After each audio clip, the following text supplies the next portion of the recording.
All right, folks, welcome in to what is our final edition of the calendar year of the Last Word on Sports Media podcast, the full podcast here on the podcast feed, or perhaps you're seeing the video show on social media as well, whether you're hearing us or as you're seeing us. I am merely the somewhat capable host, TJ Reeves. Hello to my co-host, Mike Gill.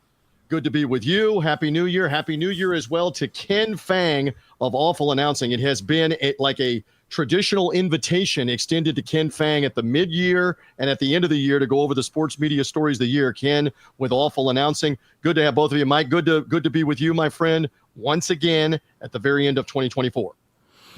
Yeah, I can't believe this is it. Tomorrow is New Year's Eve, and so many stories we're going to get into tonight. I'm looking forward. Ken, I have followed a lot of your work. I always read your stuff, so I'm looking forward to hearing your insight as well for the year in review. Thank you so much. It's great to be on with you guys. TJ, good to see you as always. Mike, glad to be on with you for the first time. Yeah, how about that? We're bringing people together here at the end of the year. All right, so we're going to go over sports media stories of the year. Again, thank you for finding us. If you're seeing us, this is a pod as well on Apple, Spreaker, Spotify. If you're only hearing us, come see what we look like. Come see the mugs. Come see the male models that we are here on the Last Word on Sports Media podcast through Mike's social media on the YouTube page, Mike Gill Show, through my social media, which is Buck Sideline Guy, BUC, Buck Sideline Guy for the Tampa Bay Buccaneers, who are on the verge of the playoffs, by the way.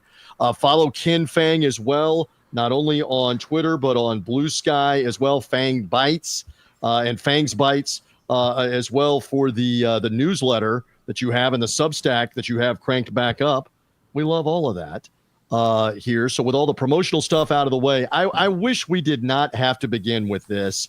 And it really, other than a select few people, nobody really knew that Greg Gumbel was very sick. But Greg Gumbel passed away on Friday and had been very sick, I'm told, for over a year by multiple sources in Chicago outside of CBS. But basically, nobody really knew this except like the closest knit of CBS and his family. So the announcement came on Friday. Mike, a thought first to start us off here, because we're going to go over this. This guy has been synonymous with CBS and the NCAA tournament for a long time, and we're going to say a lot of things about him, but you begin. Go ahead. Well, in Super Bowl 2001, I think you could throw that out there. CBS college basketball is synonymous with that over decades of being a part of that, which is one of my favorite events of the year. So when I think of Gumbel, one of the first things I think of is him being a part of the NCAA tournament. So I would put that at the top of the list of his associations for me, and just kind of directing that thing for years, and the evolution of it, going from CBS to then 4 different networks and kind of telling us where all the games are and taking us out there. A tremendous impact on multiple sports for Greg Gumbel. Yeah, no doubt. And Ken, he was a trailblazer in a lot of different ways. He and his brother Bryant pick it up on that because their careers began in the 70s when it was basically unheard of about minorities rising into prominent roles on network TV. They were both trailblazers. Yeah, well, Bryant was a local sports anchor in Los Angeles for the NBC affiliate. And he knew that Greg loved sports because they were both from Chicago. And then he said, "Hey, Greg, you're selling medical supplies in Detroit. I hear there's a job in Chicago that you might be interested in." He had him go out there to audition for a job at WMAQ in Chicago, now known as NBC5. And that's where he started his career. And actually, what's interesting, when my sisters were born in Chicago, I saw this guy named Greg Gumbel, and I knew about Brian. He goes, "I wonder if he's the brother." Yes, indeed, he was. So very smooth, very good. And actually, what's interesting is that Bryant was the first African black male to host an NFL pregame show with NFL 77 going all the way to NFL 82. In 1990, Greg hosted the NFL Today with Terry Bradshaw. Now, if you remember at that time, CBS had fired Brent Musburger. He was the standard. CBS this show could have easily fallen apart, but Greg Gumbel came in, stabilized the show, began the NFL Today in a new iteration. Everyone loved the Greg and Terry show. And it really boosted Terry Bradshaw's career to become the co-host of Fox NFL Sunday when CBS lost the NFL. And of course, Greg went to host the NFL on NBC the same year that Terry went to do the NFL on Fox when CBS lost the NFL. So Greg Gumbel, versatile host, as you mentioned, whether it was doing the NFL, the Olympics, the NBA. He could host. He was the very first NBA host on ESPN when ESPN had the NBA back in 1983. So fantastic host. I talked to them a couple of times. I knew he was a big Rolling Stones fan. I asked him what was the best Rolling Stones album he ever owned. He said, that's like asking what's your favorite child. But he said at the time that I asked him, he said it was a bootleg record of a live performance they did in Japan. That's how dedicated he was. He was dedicated big time. Okay, so a couple more personal stories, and we're actually going to play a comment or two here. A tip of the hat to our colleague George Offman, who did such an amazing job with the podcast series Tell Me a Story I Don't Know, based primarily on Chicago-based sports media members and broadcasters, but also national broadcasters with a Chicago tie, kind of like Greg Gumbel. He had Greg Gumbel on his podcast. Actually recorded an interview with him practically about 2.5 years ago. We played those interviews in the fall of 2022, and then again the second part in March of 2023, talking about March Madness, his role with the selection show, etc. So George, again, in the timeline, talked to him a couple of years ago. We're going to play some comments from that here in just a moment, but I'll just share this. The outpouring that has been everywhere about how genuine a guy Greg Gumbel was, even though he is a mega sports media personality in American sports television for the last 35 or 40 years, as personable as anybody, as approachable as anybody that you would want to meet. I dealt with him personally numerous times at the Final Four or big events, the Super Bowl, remembered me, could not have been more cordial.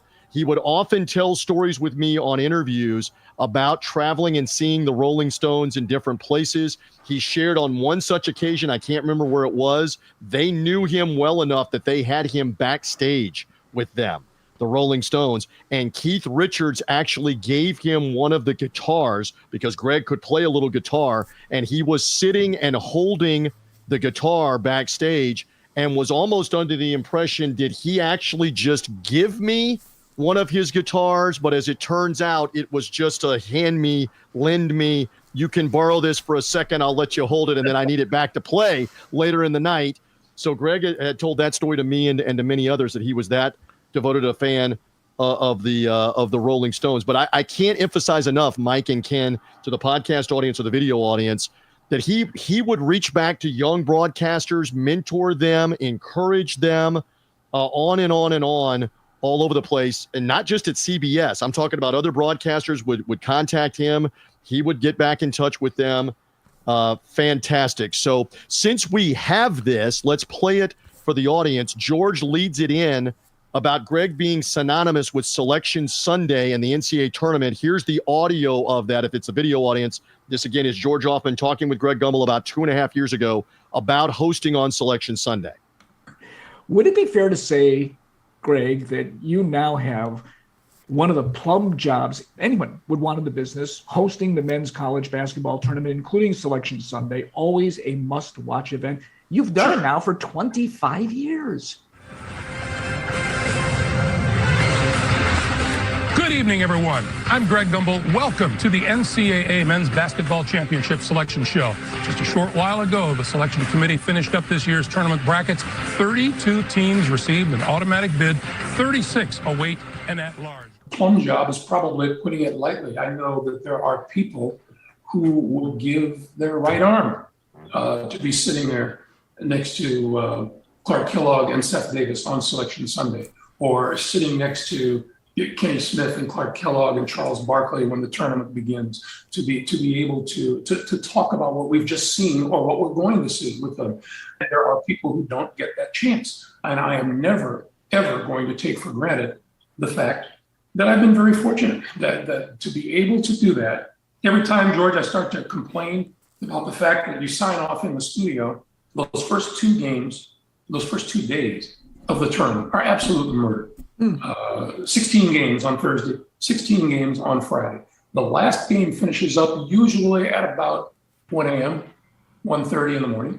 And then you have to be back in at 7:30 the next morning in order to be able to do production meetings, do voiceovers, rehearsal, do research, makeup, all of those things to get you set for the noon starting time.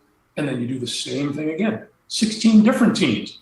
It's the same thing like in football. I tell people, you go all week long making up these boards to do a football game. And you say, well, why so much study? It's like, because number 88 last week is not the same as number 88 this week.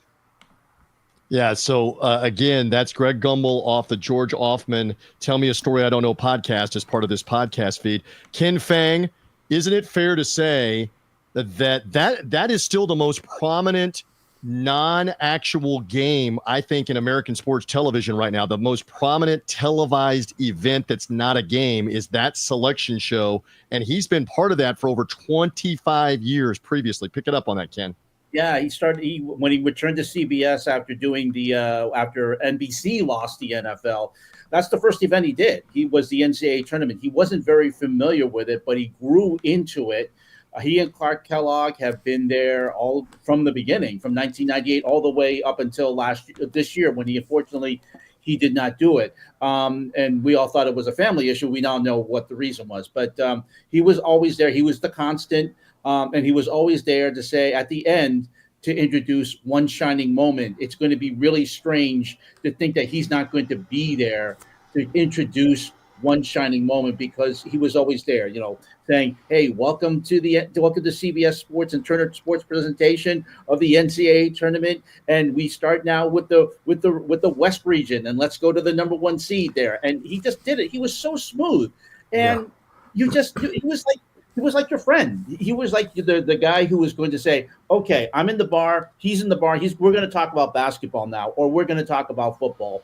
And it's just sad to think that he's not going to be there anymore, and he's not going to be there to introduce those top number 1 seeds and the number 1 overall seed, sponsored by Coca-Cola, the NCAA. Even got the product placement. Mike Gill, a thought, do you agree?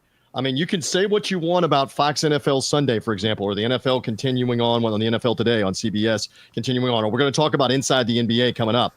But nothing compares to the drama and everybody gravitating in March to that show. And Gumbel has been synonymous with that show, Mike Gill. Yeah. Not only that, we talk about the NCAA tournament. Jim Nantz was the voice. People forget Nantz replaced Gumbel on CBS as the main play-by-player. It was him and Sims up to 03, and then Nantz took his place there as well. So him and Nantz have a lot of intertwining, long-standing moments together as well, because Nantz took over, in 2004 from Gumbel, and then Gumbel, was in the studio hosting that show. He got replaced by James Brown, another tremendous human being, by the way. Yep. And then went back to the booth, if you recall, and changed partners in that booth multiple times. I remember him doing the NBA. People forget he did play-by-play with Quinn Buckner for all those years. That tandem of Gumbel and Buckner is one that I, grew up with and remember. But as I said in the beginning, as Ken mentioned it, you don't even think about the fact, because Nantz didn't do he'll be done on the tournament. Last year was he finished last year calling that tournament, and now this year there'll be no Gumbel as well. So this NCAA tournament is going to have a tremendous different feel about it in 2025. Great point that Mike Gill makes. TJ Reeves with you. Ken Fang's our guest as well from Awful Announcing. It's the Last Word on Sports Media podcast. We're going over the end of the year and the sports media stories of the year, and the passing of Greg Gumbel. Again, as you can tell from our comments, the magnitude of it's rare that somebody as diverse in all the different sports gets to do all of these different things, from Olympics to the NFL to college basketball. He even called play-by-play of the College World Series in the 1990s as well. Different events on CBS. This is interesting. When you go back in the nostalgia, he is the guy, as Ken alluded to, that replaced Brent Musburger on the NFL Today, the premier pregame show anywhere. And Musburger wasn't retained by CBS, didn't get a new contract. This was 1990. Ken Fang, I don't want to accept we're going on 35 years ago. 35 years ago that happened-ish. All right, so here was Greg Gumbel in his own words, again, off the Tell Me a Story I Don't Know podcast with George Offman. about finding out at the 1990 Final Four that Brent Musburger wasn't coming back, and eventually he was going to replace Musburger that fall on the NFL Today. Here you go. Would it be fair to say, Greg, that you now have one of the plum jobs anyone would want in the business? That's actually hang on a second. That's actually the same one. Selection. That's actually the same one that we played just a second ago. Live show, folks. Michael, find the new one here in just a second, where we're looking for the one where he's talking about replacing Brent Musburger on the NFL Today. Mike, did I get that correctly to you, or is it my bad? Did I self-destruct? It is labeled replacing Brent Musburger, so I'm just hitting play on what you sent me. All right, so my bad on that one. Let me just paraphrase that he said he was totally shocked, the same as everybody else. He had no idea. Ken Fang picking up on this, that Musburger knew apparently for several days, this is going to be my last event for CBS. He worked the Final Four. That was UNLV clobbering Duke in the NCAA championship game. And then Gumbel said to George, they can hear the full conversation on the podcast feed, Brent sat him down and said, listen, Greg, you're going to be fine. Don't worry about me. I'm going to be fine. You're going to do a great job.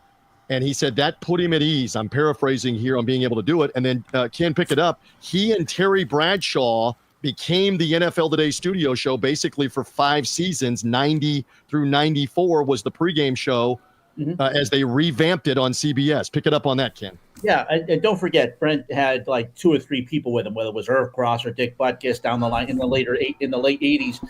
This show became a 2-man team. Now, don't forget, then we didn't have an hour or a 2-hour pregame show. It was a 30-minute pregame show starting at 12:30 in the afternoon. So it was Greg and Terry, and with appearances by Pat O'Brien and Leslie Visser throughout the show. But it was their show. It was their show. It was the duo. It wasn't Terry. It wasn't Howie. It wasn't Jimmy. It was just Greg and Terry talking football. That's the reason why it worked, is because they had a natural chemistry and did such a great job with it. And they were a ratings killer and beat NBC at the time, which had the AFC package at the time. And, of course, Fox does now with beating all the other shows because they have the NFC package. But CBS was the standard. They did very well with it. And Greg and Terry were the standard for those 4 years. And you go back, if you love the nostalgia and the info, Mike and Ken, and for the audience, he and Terry Bradshaw signed off the NFL on CBS after the playoff game and said goodbye. That clip's been circulating on the internet and social media. And I don't know if you saw this, TJ, because you might have been working, but Terry did do a long, he did tribute to Greg on Fox this past Sunday in the pregame, and he did a very good job in that tribute for Greg on Fox this weekend. Yeah. And it's interesting because they went their separate ways. That's where Bradshaw joined, as Ken was just saying, Howie Long and Jimmy Johnson that fall for the brand new Fox NFL Sunday in 1994. Greg went to NBC to be a host and be a play-by-play guy on NBC. And then when the NFL came back to CBS, that's when Gumbel came back, and Ken was explaining that. If you have the one other comment, we're going to try this one more time on the live show on the Last Word on Sports Media podcast. Here is Greg Gumbel being asked about George, about the end of his career. How much longer is he going to do this? Again, the interview was 2.5 years ago, and Greg gave a very poignant answer. I won't ruin the answer. Hopefully it plays. If it doesn't, I'll have to recap the answer, but let's try it. Live show. Yeah, I will hit what you gave me here, TJ. Here we go. Let's see what we have. Cross our fingers. What do you do away from sports? You mean other than listen to the Rolling Stones? Yeah, other than listening to the Rolling Stones, yes. I love to read. I'm a big fiction writer. I have some favorite authors. I try to spend as much time as I can watching my granddaughter grow up. I keep mentioning my granddaughter because we weren't originally supposed to have her, and my daughter was told that she couldn't have children, and then X number of years later, she popped up pregnant. So we have Riley running around now, and Riley is now 10 years old and a 5th grader and the light of our lives. So here you are in your mid-70s. Have you given thought when it's time to say enough is enough? You know, other people have given it more thought than I have. Huh. And I think that when that time comes around, that it will hit me over the head more than I will think about it. There are people who ask me why I still do what I do. And the very bottom line is that I love it. I enjoy it. So there is Greg Gumbel in his own words. Again, that was about 2.5 years ago. So the granddaughter is now about 12-ish in middle school. And it's very well known how much he, his wife, their family doted on the grandchild. And it's hitting all of us over the head that we don't have Greg Gumbel anymore. Cancer took him, was not able to work the tournament this past March, not able to be in that role. Again, we spent a lot of time on this. One more time, this guy is one of the iconic, diverse broadcasters that we've had in the last 30, 40 years of sports broadcasting. Rest in peace, Greg Gumbel. Final thoughts from any of you? Mike Gill, Ken Fang. Mike, final thought? You said it, the fact that he wasn't able to do 2024, hopeful that he could return the tournament again is I know NFL always rules, but when I think of Greg, I think of the college NCAA, as Ken mentioned, the Selection Sunday, that whole thing, and then the studio and just kind of directing traffic. It will be a different feel because it's one of my favorite events of the year. And you got to consider the NCAA hosting job is 3 weeks, and the Olympics is almost the same amount of time. So you're on for a long period of time. And Greg did both. He did the 1994 primetime Olympics for CBS, the Tanya Nancy years. He also did the daytime Olympics in 1996 for NBC, 17 days. I think the NCAA tournament is 3 weeks. So it's a lot of airtime, and he did it so well, so smoothly. There's a lot of people who don't think that think that hosting is easy, but it's not. The people who make it easy make it so because they have a great skill at doing it. Greg Gumbel was so good at it, and he will definitely be missed. And there's people who will try to host the NCAA tournament.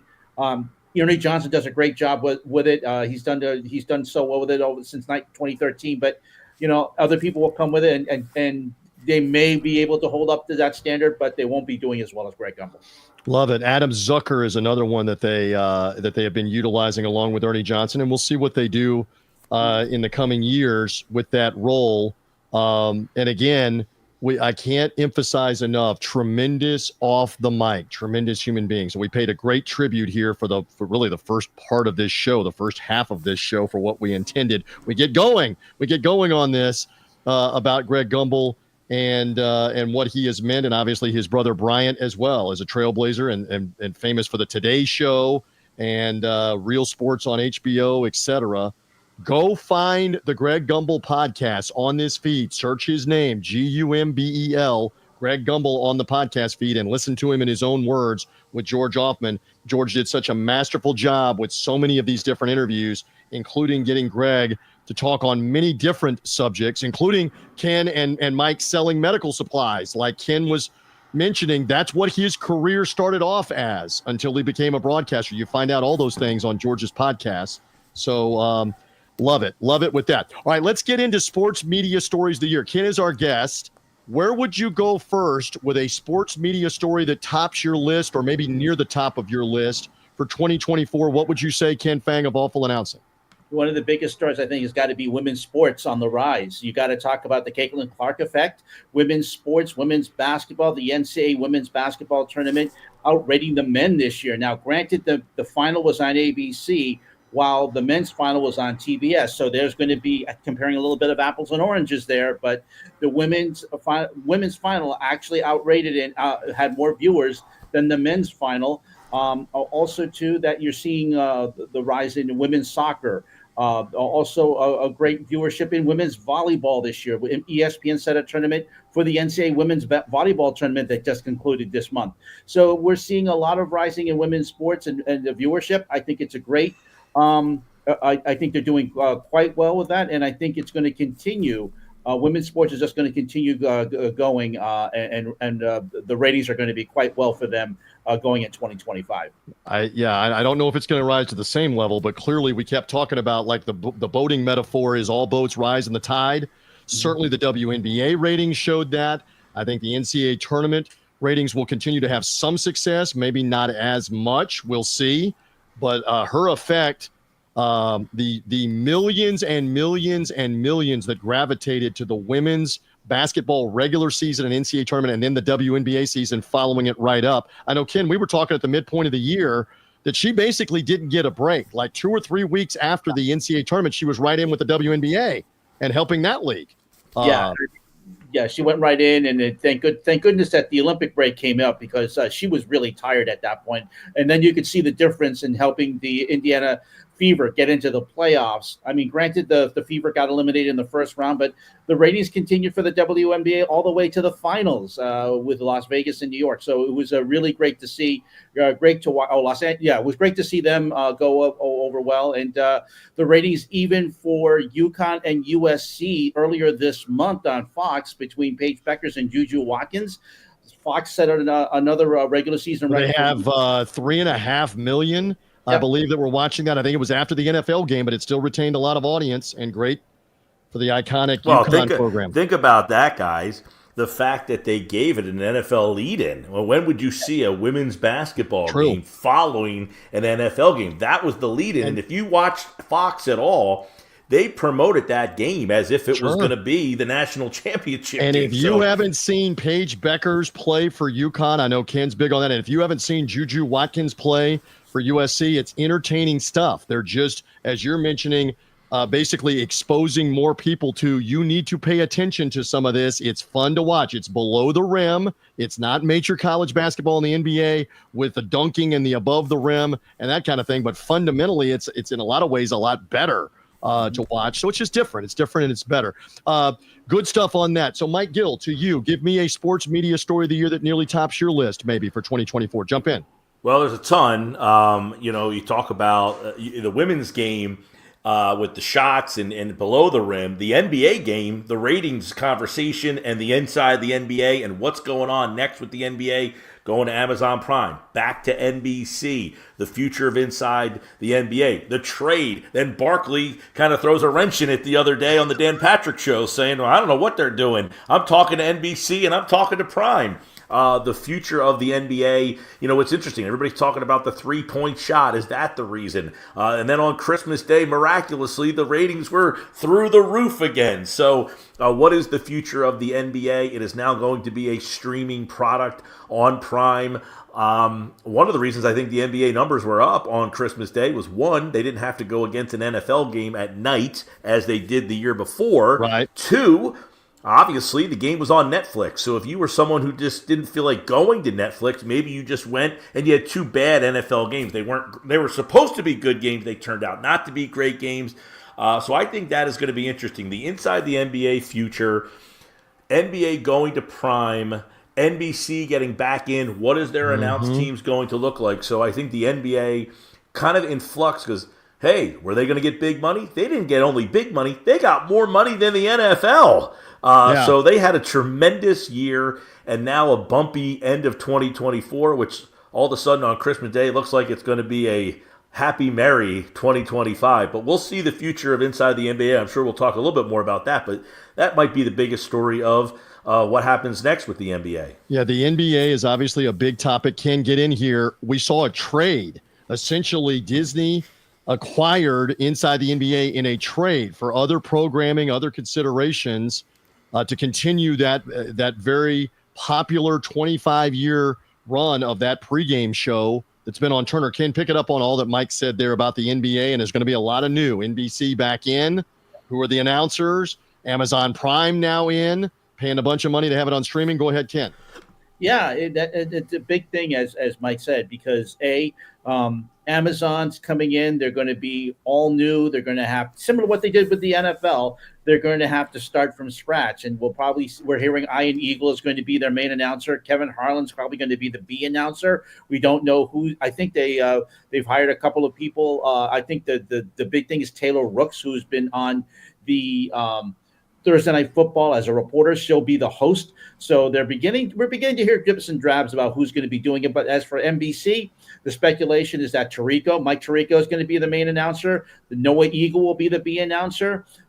There's talk about Maria Taylor, possibly, who was the host of the NBA on ESPN before she left unceremoniously there after a controversy during COVID.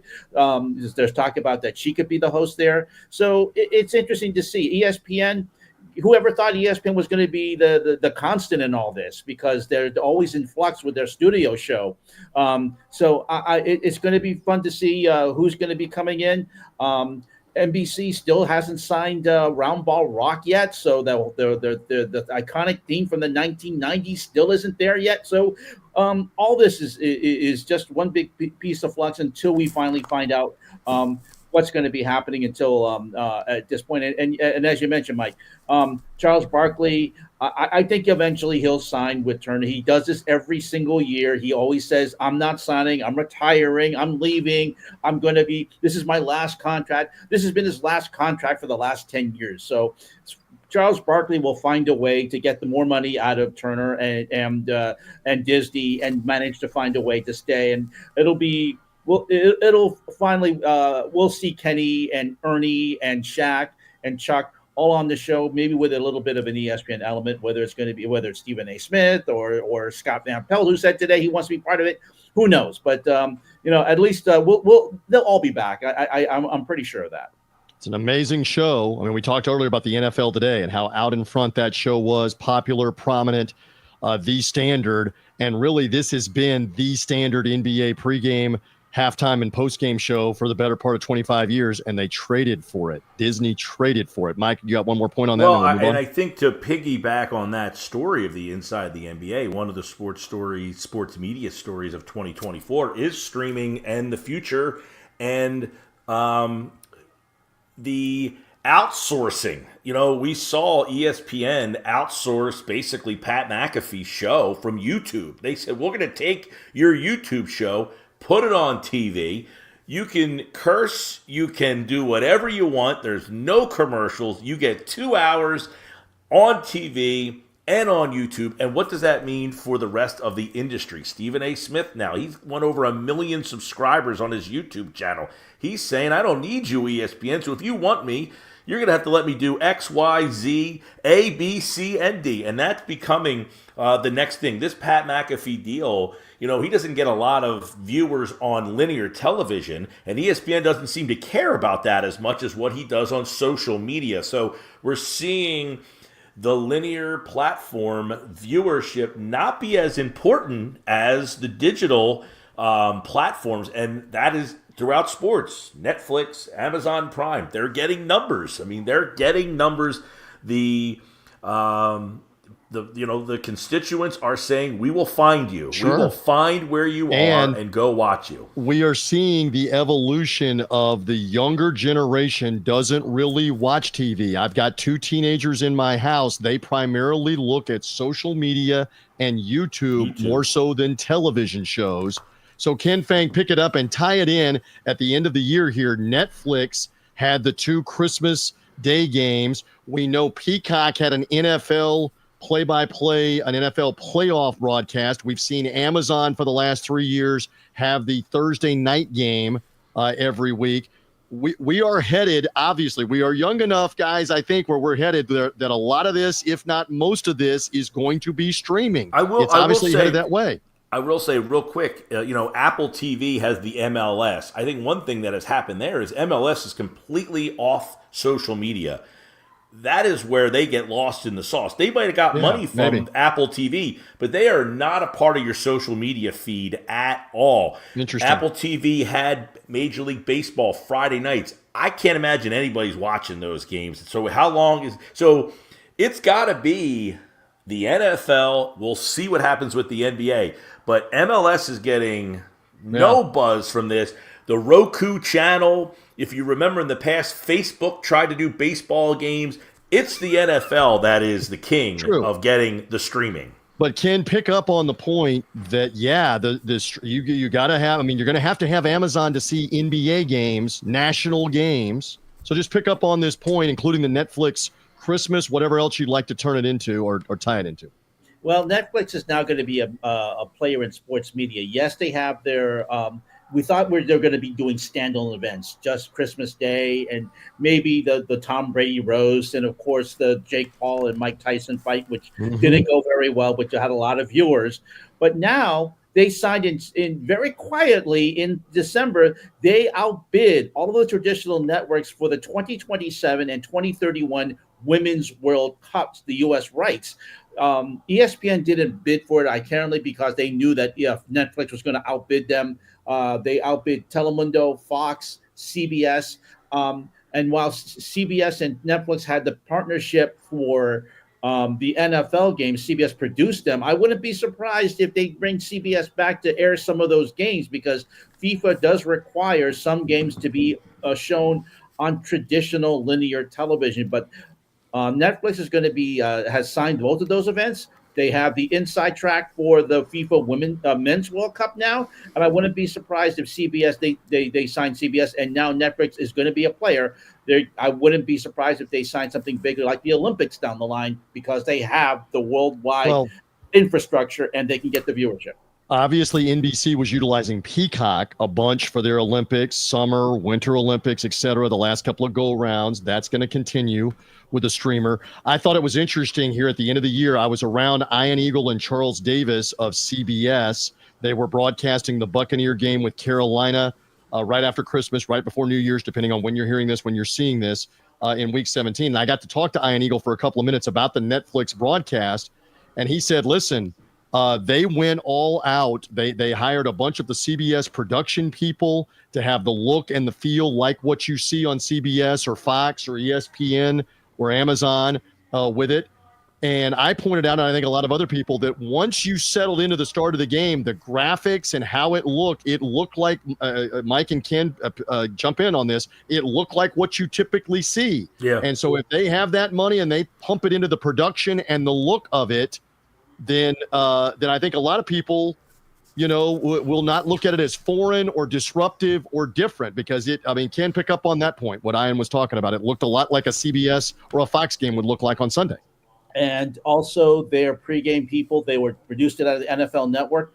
All those people that got hired got paid six figures just for that entire afternoon. So this is why people want to do business with Netflix, because they will pay. And even if it's just for a day or two, or even if they do get a package, they're going to pay, and people will want to work for them. That's kind of deals that we need, Mike Gill. Final thought on how the Netflix Christmas broadcast looked and the Amazon broadcast. A lot of the former NBC people are involved with that with the NFL. I don't expect anything less from the NBA broadcasts on Amazon the same way from the streamers. No, I'm just interested to see, if the NBA gets a consistent, viewership for a Nuggets-Memphis game on, Tuesday night. Am I going to go out of my way to Prime? I mean, one night a week, Prime football, okay. The graphics, by the way, Apple TV Plus probably has the best graphics of everything for the baseball package. But I'm not going to watch the Tigers play the Yankees on Friday night on because Apple the TV swoosh Plus. score bug doesn't really matter to Mike Gill and a lot of other people. The graphic change. No, but I will it's say the game. that It's the game and the players, and are we interested, right? Yeah, that's the thing. Is football is the king. Am I going to watch a 10:30 Western Conference NBA game that maybe I would put on TNT, if it was just flipping through my guide. Now, I'm 48 years old. I'm 47. I'll be 48 in January. I don't know that they're targeting me, obviously. So, right. But for us, are we going to go and just throw on Amazon Prime to watch a regular season basketball game? That's where I wonder, if you're just taking the money, but then you're losing, look, younger kids will find it. That's what they're going for. So I think it will work. Baseball, I don't think anybody's watching Apple TV Plus baseball. I know no one's watching MLS. Paramount with the international soccer does very well. Now, they do a very good job with it as well.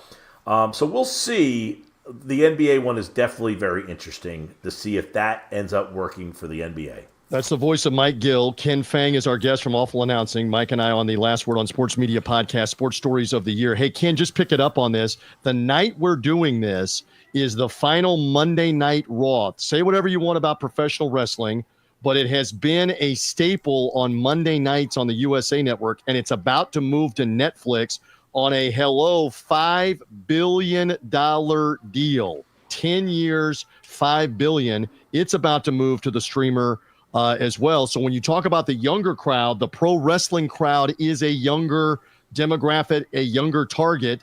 And the WWE, Vince McMahon's organization, his descendants, his son-in-law, Triple H, Paul Levesque, they all realized this and did a $5 billion deal with Netflix. Here we go again on them being willing to overpay to get this. Go ahead, Ken. Yeah, and that's going to be a worldwide deal, worldwide rights. I think the only countries that are not going to have it in is Canada, which is still on TSN or Sportsnet, and a few other countries. But overall, Netflix is going to have that. I mean, people are going to want to see Rhea Ripley and Liv Morgan go at it for the women's championship. They're going to have a really big thing. CM Punk and John Cena going back at it again. So it's going to be a really, really big deal. And the fact is, and as you mentioned again, Mike, it's a one night a week thing, and the fans will find it. Again, no matter where you are in the world, if you're going to be traveling in England, if you're going to be heading out someplace, and you say, "Hey, Netflix has got WWE, and I can watch it live. I don't have to go back home and watch it on demand." Anywhere in the world, you pick up your phone, you pick up your tablet, you'll be able to watch Netflix and WWE Raw. So it's going to be very interesting to see how that's going to be working out. Now that the streaming issues are fixed with Netflix, we no longer have to worry about that. It worked out very well for the NFL. WWE is very relieved about that, and it's going to be very fun to watch the very first night, January 6th, on Netflix, WWE Raw.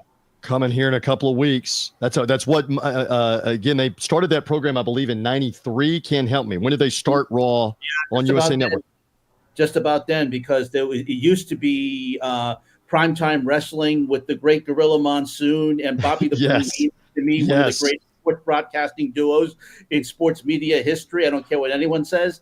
But then after that, they had, it was either 93 or 94. Somebody will correct us that they started the Monday night taped version of this, and it only became live when the WCW brand with Turner was live, and we had that whole thing in the late 90s with them battling. But it's been on USA Network for 30 years and is about to be gone off to Netflix. USA will continue to do Friday night SmackDown wrestling, right? But no longer the Monday night. And they'll bring it back to 3 hours, which is what Raw's link used to be. All right, a couple more. Tom Brady, a big subject. Brady now in the Fox booth. He's going to work the playoffs and the Super Bowl. Real Mike quick, Gill, you and I have gone back. Yeah, go ahead. Before we move on to that, I did want to throw this up for Ken so that he could get my wrestling. I used to watch all the time, but here's a shot of, you might recognize that guy there. That is me. That's and CM Punk with CM Punk. Yes, he's doing a broadcast. He is my broadcast partner in the CFFC. You know, he has a MMA career, and he is a color analyst still for the CFFC, which is a regional promotion. For the podcast audience that's not seeing it, you got the play-by-play headsets on. You were doing a live broadcast. Who carried who that night? Did you carry him? Did he carry you? How did that work? 100% he carried me. I will say MMA is not at the top of my list of things that I should be doing play-by-play for, but they wanted basically someone to let him be the star of the show, and he was excellent in the role, so he carried me. But a very, very good guy. And at that point, this is 2019, that we called a couple fights. I probably called 5 or 6 fights with him, and that was at the Borgata in Atlantic City, that picture. But he had basically told me there was no way he was going back to wrestle. And when I saw him come back at AEW... What do we know, though, Ken, Mike, and audience? They're never retired. From Hulk Hogan, Ric Flair, moving forward, The Rock, any of them. Cena, they're never retired. They're always coming back, Mike Gill. I will say, you mentioned Vince McMahon, but I think one of the reasons that Punk is back is that Vince McMahon is no longer affiliated with the organization, and that was one of the reasons I think he decided to make the jump back. But I was surprised that he made the jump to AEW before he went, because he had basically said, I'm done with that. I don't want to do it anymore. And, he wanted to really focus. Now, he does call some fights still. I don't think his schedule allows him to do as much as he used to. He basically did every fight back, 2019, 2020, 21, and so forth. And I do keep in touch with him a little bit. So he's still, a good guy. Maybe Mike's involved in a future wrestling storyline. Stay tuned. All right, to Tom Brady. Yes. All right, so we've talked a lot about this. Ken, get in here as the season has progressed and now wound down. He's about to do playoff games and the Super Bowl 59 coming up on Fox. Thoughts, Ken, on how his season has progressed? And it's clearly one of the sports media stories of the year, him taking over the lead analyst chair in the Fox booth. Yeah, I am not I've never was a fan of Tom Brady to begin with, but that's okay. It's neither here nor there. But I just don't think he's done a very good job in the booth. He still has a lot of work to do. I think if Fox had put him on a B or C group, a team, and teamed him up with somebody, and it's part of a three-man booth to help carry him along, which is what Fox did with Troy Aikman. We talked about that, right? And with Chris Collinsworth, I think it was transition would have been a lot better, but here he is. He's trying to replace Greg Olson, who, by the way, won the Sports Emmy this year for Best Sports Analyst, and coming off a great couple of seasons. Now here he is, Brady, coming in basically cold, and he's coming in with a lot of cliches. Give me. Okay, cliches one thing. Give me something else that hasn't gotten better as this year's gone on from Brady that you wanted to see get better and has not. I want to hear him talk about the thoughts of being a quarterback. I want to hear him what it's like being in the huddle. His best stories were about Belichick a couple of weeks ago, talking about how Belichick would be in the Patriots locker room. We need more of that. We need more some more color from him. He's a little bit he could work on this, but I don't know if Fox has the patience to bring him back for another season. I know they're paying $37.5 million, but to be honest with you, I haven't seen any improvement from week one. I know some people say they have. I have not heard any improvement. And I hear a lot of whoa, and I hear a lot of yes, but I don't hear a lot of great nuts and bolts. And I have not learned one thing from him each week to week. Greg Olson, even Jay Feely, a D level announcer on the D team, I learned something from him because he's a kicker. I learned something from him in the conditions. I have not learned one thing from Tom Brady. Interesting. So he's very critical. And Mike, you've been very critical early. You warmed up a little bit. Has he not improved enough? What do you say, Mike? No, not at all. And I got him a couple times. I got Olsen the last 2 weeks. And by the way, the Eagle fans were blasting him the last 2 weeks. But that's the Eagle fans, though. They blast everything, Santa Claus included. Yeah, I think Joe Davis right now, Joe Davis and Greg Olsen are the top team on Fox. And that's no offense to Kevin Burkhardt, who unfortunately is carrying or doing his best to try to get something out of Brady. I did say, I was very critical of him early. I thought he was bad, like bad. And I said if he wasn't, I really had high expectations. I thought he would come in and tell you things and be candid. I don't know if he's, not allowed because of the ownership, if that's been a problem, if he can't say stuff and he's kind of muzzling himself from what he wants to say. And does he have so many people in his headset telling him you can't say this or don't say that or don't do this? Ken, you saying that Fox might let him go, that gives me a whoo. Because I think they do like having him. They put him on the pregame show. They put him on the postgame show. Yep. They superimposed him in there, which was not good. No, he has not gotten better. And if, he's not good enough to be the D guy. You're saying the D team, he should be when they have – if they had the sixth game and they had to find that sixth broadcast team and they put him on, you'd say this guy's not – credible enough. All right. It's unfortunate. You guys are banging hopeful. away. Obviously, Brady was around my Buccaneers. I have a Super Bowl championship hat back behind me while I'm doing the show, courtesy of Tom Brady and the Bucs. So I could be accused of being a little slanted. on this. I do like some of the insight. I mean, for example, I don't get to hear him all the time, but I got to hear him on the Minnesota Green Bay game most recently here as we're doing the show at the end of the year. And he began explaining this pass route that Green Bay was throwing, the option route. And he said, look, this is something you're working on in training camp. This is something you're working on through the preseason. This is a go-to route that they have been working on all off season. And in my case, or in Jordan Love's case, you've been working on it for years with these receivers. You instinctively know where they're going to be on this specific route. That's your go-to route. That's the route that in the clutch, you got to have it. I kind of like that insight. We maybe need some more of that. I will just interject. They're not going to get rid of him with owing $270 million. Could there be some kind of brokered, he walks away to take a bigger role with the Raiders, which the rumor is out there that he may take a bigger role with the Raiders and say goodbye on his own. But I can't see Fox deleting this after one season owing him all of that money. I can't foresee that one. Yeah, that would be shocking. I agree with Ken. I don't know why they didn't make it a three-person booth with Olsen. We suggested it, Ken. Olsen. We were suggesting it mid-season about why not ease him in. Mid-year, we were talking about why not ease him in, right, Ken? Like what they did with Troy Aikman. It would have been a better work. It would have been a better fit. He wouldn't have to do all the heavy lifting. And as you said, Mike, Kevin Burkhardt is doing everything he can. He's asking him questions. He's trying to draw him out. He's trying to say, hey, look, what would you do here? What would you do as a quarterback? There have been times when I have heard, 2-minute drill. Sure. He's trying to come up with strategy, but I don't hear enough of that. I need it's few and far between. You get like there might be he did a couple weeks ago that he talked about throwing to the receiver who didn't catch the ball and that, he's not going back to that guy. I mean, you hear things very infrequent. This is Tom Brady. I want to hear this all the time. I want to go inside the mind of Tom Brady every chance I get, and you're not getting it.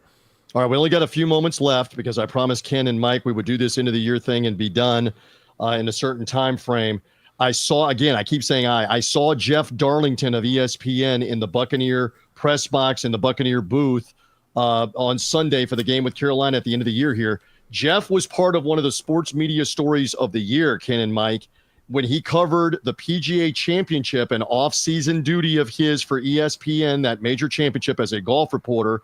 And suddenly they're at the entrance of the Valhalla Golf Club in Louisville, Kentucky in the dark on the Friday morning of the event, and Scotty Scheffler is trying to get into the entrance of the golf club, and there had been a traffic fatality near the golf club. The police are out there trying to direct traffic, and a Louisville police officer just slightly overreacting to a golfer going 5 or 10 miles an hour trying to turn into the golf club, jumps on Scheffler's courtesy car, clearly marked courtesy car, like Spider-Man, and Jeff Darlington is right there witnessing the whole thing and gets out his iPhone as a reporter. It's one of the, if not the best on-scene reporting sports media moments of this year. I complimented him again in person when I saw him. Thoughts from both of you? I know it's going back to May, but that was an amazing morning with those guys covering that story. Mike Gill? Yeah, I think it was 6:30 in the morning, and I think he did numerous interviews just saying happened to be at the right place at the right time. And it's funny because he's at the right place at the right time. And in this world, you have a phone that you could just pull that out. You don't need your cameraman. I'm a student at West Virginia, and Don Nealon announces he's retiring, and I forgot to bring my camera because I had no idea that Don Nealon was about to announce it. So I was at the right place. 90s. This is the 90s, right? It might have been 2000, right around there. So I was at the right place at the right time, but I did not have the adequate equipment to get that on film of him announcing, unbeknownst to all of us. Scheffler gets into this fracas here and this whole situation, and you just pull out your phone. But him being there at 6:30, prepared at that stage of the morning, is what makes the story. But it's also a story of the day and age we're in. As the story goes, Ken Fang, they were actually having trouble getting into the entrance of the golf club as well, the ESPN broadcasters, to get on the air and start covering the PGA Championship. That's why they were there at the entrance. And suddenly you go into reporter mode when you're watching all this happen. This is the number one golfer in the world being arrested, put in handcuffs, the back of a car, and driven off. And Jeff Darlington, an NFL reporter, is right there, Ken. Pick it up.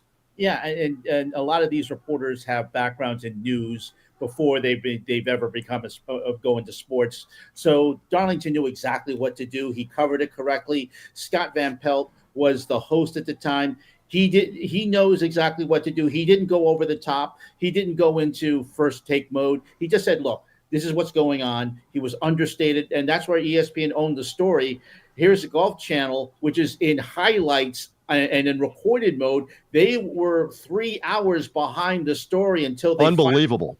Unbelievable. This is the Golf Channel. You're expected to be covering this story, but yet you are having taped highlights of the DP World Tour from earlier that morning.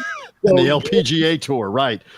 And by the way, you guys came on blasting about Tom Brady. I'm blasting here. That's where the Golf Channel, I think, once and for all, seeded. We're not a news organization anymore. We're basically a hub to show golf coverage and golf tournaments. Because if you're not covering that at a major championship, the number one player in the world who had won the Masters, had won everything leading up to it, is arrested, is in the Louisville jail. And you're running a tape. You're not even running a crawl like we have on the bottom of this podcast. You're not running anything.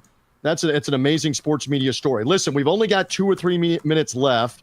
Mike Gill, did we leave anything else out off of your list, sports media stories of the year? Well, I mean, the Woj bomb, the biggest Woj bomb of them all. Woj, basically saying that he was leaving as the insider, and Shams taking over for him. I mean, in the NBA. In the NBA with ESPN, if you don't know what we're talking about. The new senior insider. And Adrian Wojnarowski knew, just like Greg Gumbel, he knew he's battling cancer. He's sick. That was part of it to get off of the grind of what he was doing.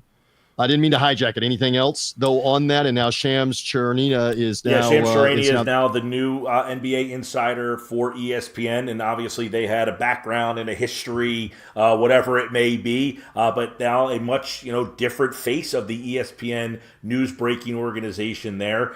Chris Mortensen, obviously a newsbreaker, passing away this year as well. That newsbreaker role at ESPN, I thought that was a pretty big story. He was at the forefront of information guys, right? Ken Fang, yes. I mean, Chris Mortensen 35 years ago was doing this on ESPN before we ever got to Adam Schefter, Ian Rappaport, the present, Jay Glazer, the present iteration of this, right, Ken?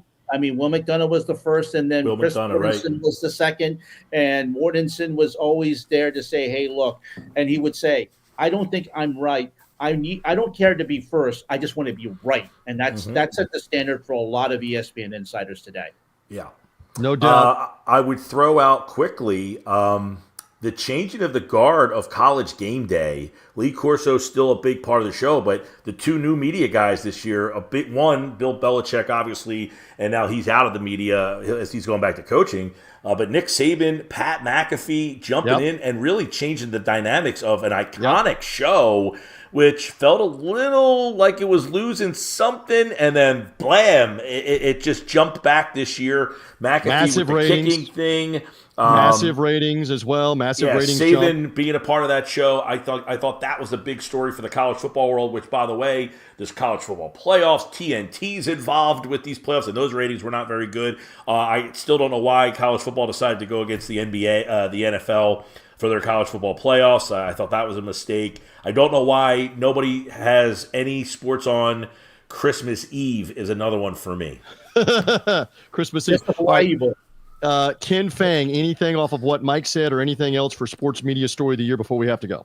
Also, one thing is that ESPN has decided to cancel Around the Horn. It's been almost on for about 25 years. At first it was a vehicle for writers like Woody Page and other writers, but then Bob Ryan came along. Mina Kimes, Courtney Cronin, June Lee, they all have come in, and it became a much better show. And also the one constant was Tony Reali, who talk about a guy who doesn't have to get in the way. He just let the writers talk and give the opinions. ESPN is unfortunately talking about having a Pardon the Interruption become an hour. I don't think anyone is interested in that, but hey, it's going to be very much missed when it goes off the air in the summer of 2025. Interesting. I think that's one of the. It's a story that flew under the radar, but I think that when it, like they said, the old song says, "You don't know what you've got till it's gone." We're going to be definitely missing around the horn when it's gone in 2025. The By the way, whole Sports embrace Reporters is back as a Yes. streaming platform. on YouTube, but the whole embrace debate thing kind of got out of control with how many different shows they were doing, and several of them have faded, ceased, or whatever. As the on that- 2000s became the 2010s, became the 2020s. Go ahead, Mike. On that real quick, this Pat McAfee, how does ESPN view it? And are they going to go out and try to find another YouTube show to just say, we'll pay you to put your show on? I mean, that could be the future of these cable networks who are struggling. People are cutting the cord. How can we combat that? Let's go find a show and just put it on. That could be something to keep an eye on as well. Did we leave anything else out? I'm trying to rack my brain in the back half of the year. Ken, anything else? One thing to look forward to is ESPN's standalone streaming product, which launches next year. Disney is putting a lot of money into it. They're hoping to get a lot of subscribers. They just might, because based on all the product that they have and all the streaming information that they've got, the NBA, they got the NFL, they got Major League Baseball, they've got college basketball, the NHL. So they might actually be the ones to actually make money right off the bat with their standalone streaming product when it launches. DTC, direct to consumer, is the big phrase of the last. Yeah, they're calling it their years. flagship. That's not but kind of we're waiting to see, because this venue thing was supposed to happen. That got kind of blocked and shut down. It was a ESPN, Fox, and Turner TNT and Turner collaboration, which is getting blocked, I think, by Fubo. Is kind of pushing them aside. I don't know that that's ever going to get off the ground, but the ESPN one, I don't know. The whole streaming thing is interesting to me. Are we going to start to see some collaborations? Are we going to start to, Amazon, Netflix, Apple, I would assume those three are probably pretty good. Is Peacock and Paramount and those going to be able to continue? I will see. I don't know. We'll find out. Hey, guys, great job with all of this. We want to wish everybody a happy new year. We've gone over the sports media stories of the year. We did spend a lot of time on Greg Gumbel and his passing and all these other stories. Again, Ken Fang with the Fang Bites newsletter on Substack. Check that out. Find him at Awful Announcing as well. Mike Gill with the Sports Bash show 5 days a week in the greater Philadelphia area in Atlantic City on the ESPN radio affiliate 2 to 6 in the afternoon. And he's also here on this podcast feed. Guys, Happy New Year. Thank you for hanging. Thank you for talking sports media stories of 2024. I appreciate both of you. Thanks, TJ. See ya. Thank you, Ken TJ. Fang, thank you. Guys, great to be with you. Thank you for finding us. Follow, subscribe if you're only hearing the podcast on Apple, Spreaker, Spotify. Come find the video show as well on Mike's YouTube page and on social media. Happy New Year from the Last Word on Sports Media podcast.